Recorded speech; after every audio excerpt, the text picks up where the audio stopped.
Hello বন্ধুরা, MS blog চ্যানেলে আপনাদের সবাইকে স্বাগত জানাই। হাতে টিকিট দেখেই বুঝতে পারছো আমি কোথাও একটা যাচ্ছি।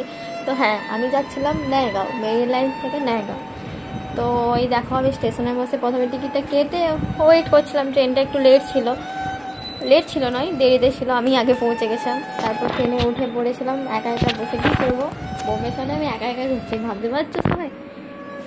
যা হোক, ট্রেনে উঠেছিলাম, লেডিস কম্পার্টমেন্টে উঠেছিলাম।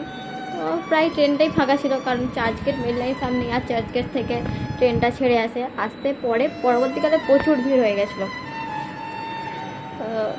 মনে হচ্ছে না ট্রেনটা থেমে আছে, কিন্তু না, আমাদের ট্রেনটাও চলছে।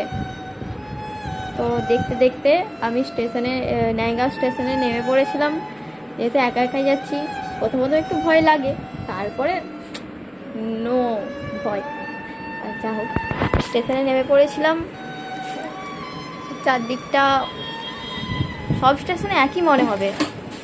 নিচের দিকে কেন আমি ভিডিও করছি, উপর দিকে তো ভিডিও করার আমি ভিডিও করতে জানি না।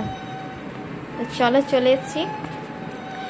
এবার অপেক্ষা করছিলাম আমার বোনপোর জন্য। বোনপো আমাকে পিক আপ করতে আসবে বলেছে, তাই আমি কি করব, ঘুরু করছিলাম স্টেশনের মধ্যে। স্টেশন যেতে থাকা, আর এই দেখো বোনপো চলে এসছে। আমরা অটো ধরে চলে যাচ্ছিলাম নক্ষত্র সোসাইটিতে।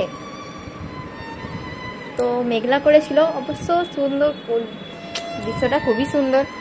রাস্তাঘাটও খুব সুন্দর। আমাদের এইখানে মেরিন লাইন্সের থেকে নয়াগাঁও যথেষ্ট সুন্দর, কোনো গিঞ্জি নাই, ভিড়ভাট্টা নেই। আর চলে এসেছিলাম। এই দেখো বোনপা আগে হাঁটছে, আমি ভিডিও করছি বলে বোনপা জানি না। চলো, টাটা, বাই বাই।